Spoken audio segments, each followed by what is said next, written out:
करण्याचा त्यांना थांबवण्याचा प्रयत्न सुरू झाला।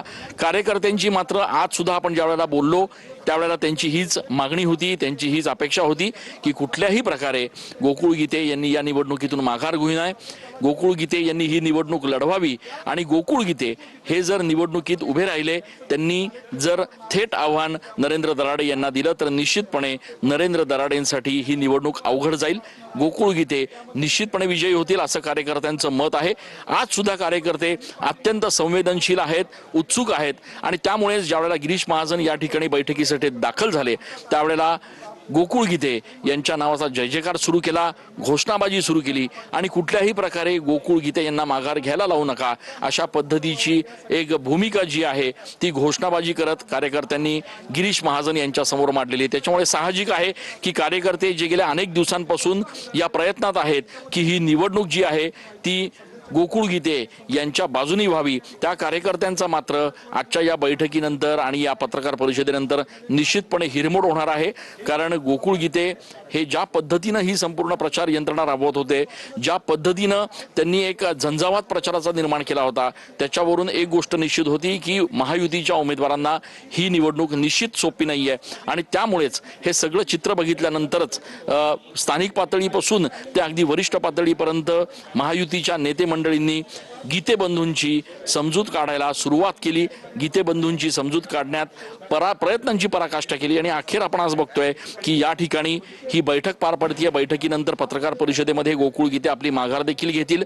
मात्र कार्यकर्त्यांना हे अजिबात मंजूर नव्हतं, कार्यकर्त्यांना हे अजिबात पटलेलं नाहीये, रुचलेलं नाहीये आणि त्यामुळे काहीही करा पण तुम्ही निवडणुकीतनं माघार घेऊ नका अशा पद्धतीची भूमिका जी आहे ती कार्यकर्ते या ठिकाणी व्यक्त करत आहेत आणि त्यामुळेच ज्यावेळेला गिरीश महाजन या ठिकाणी बैठकीला आले त्यावेळेला कार्यकर्त्यांचा उत्साह जो आहे तो उफाळून आला, घोषणाबाजी करण्यात आली, गिरीश महाजनांना देखील घेराव घालण्यात आला आणि आमच्या उमेदवाराला माघार घ्यायला लावू नका अशा पद्धतीची मागणी जी आहे ती कार्यकर्त्यांनी गिरीश महाजन यांच्या समोर सुद्धा केली। अगदी काही वेळापूर्वी ज्यावेळेला उदय सामंत या ठिकाणी आले त्यावेळेला देखील अशाच पद्धतीनं कार्यकर्त्यांनी त्यांना घेराव घालून ही मागणी केली की आमच्या उमेदवाराला तुम्ही या ठिकाणी माघार घ्यायला लावू नका। त्यामुळे एक अद्भुत अशा पद्धतीचं वातावरण जे आहे ते या निवडणुकीच्या निमित्तानं बघायला मिळतंय। विधान परिषद निवडणुकांमध्ये ज्या पद्धतीनं अगदी सरळ सोपं गणित असतं ते गणित सोडवलं जाईल अशी खरं तर अपेक्षा महायुतीला होती। मात्र ज्या पद्धतीनं गोकुळ गीते यांनी आव्हान उभं केलं त्याच्यानंतर निश्चितपणे महायुतीच्या उमेदवारांसमोर एक मोठं आणि तगडं असं अशा पद्धतीचं आव्हान उभं राहिलं आणि त्याचमुळे स्वतः गिरीश महाजन, स्वतः उदय सामंत यांना मध्यस्थी करावी लागली। त्यांना या ठिकाणी समोरच्या म्हणजे गोकुळ गीते यांची मनधरणी करावी लागली आणि त्याच्यानंतर आपण बघितलं की ते सुद्धा झालं नाही असं कळतंय। त्यावेळेला एकनाथ शिंदेंनी सुद्धा गीते बंधूंची चर्चा केली, स्वतः मुख्यमंत्र्यांनी गीते बंधूंची चर्चा केली आणि या सगळ्या मनधरणीनंतर अखेर गीते बंधू आता तयार झालेत। पुढच्या काही वेळात ते आपली भूमिका स्पष्ट करणार आहेत। त्याच्यामुळे महाराष्ट्राच्या राजकारणामध्ये अगदी क्वचितच असं बघायला मिळतं की एखादा अपक्ष उमेदवार एखाद्या तगड्या उमेदवारासमोर कसं आव्हान उभं करू शकतो आणि तोच एक आदर्श जो आहे तीच एक चित्र जे आहे ते नाशिकच्या या निवडणुकीमध्ये बघायला मिळालं।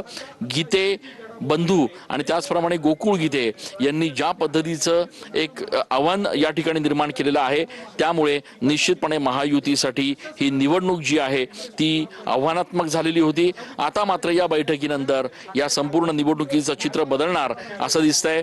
अर्थात मी मगाशी सांगितलं त्याप्रमाणे अजून सुद्धा महायुतीच्या सगळ्या नेत्यांना ही धाकधूक आहे की जोपर्यंत शेवटचं मतदान होत नाही, जोपर्यंत निकाल हातात येत नाहीत तोपर्यंत आपल्या नाराज असलेल्या नगरसेवकांची समजूत काढणं, त्यांना या ठिकाणी आपल्याच उमेदवाराला मतदान करण्यासाठी भाग पाडणं हे एक मोठं आव्हान जे आहे ते महायुतीच्या नेत्यांसमोर असणार आहे आणि त्यामुळे आता ही निवडणूक जी आहे ती अशा वळणावर उभी आहे की ज्या वेळेला या पत्रकार परिषदेनंतर तिचं चित्र बदलू शकतो असं आपण म्हणू शकतो।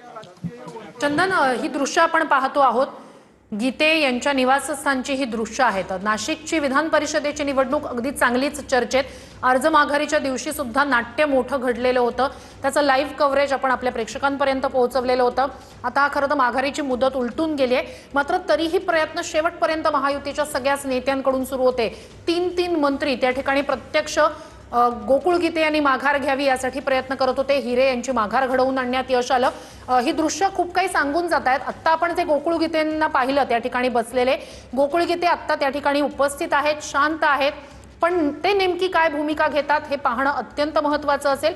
माघार जरी घेतली तरी दराडेंसाठी ही निवडणूक सोपी असेल.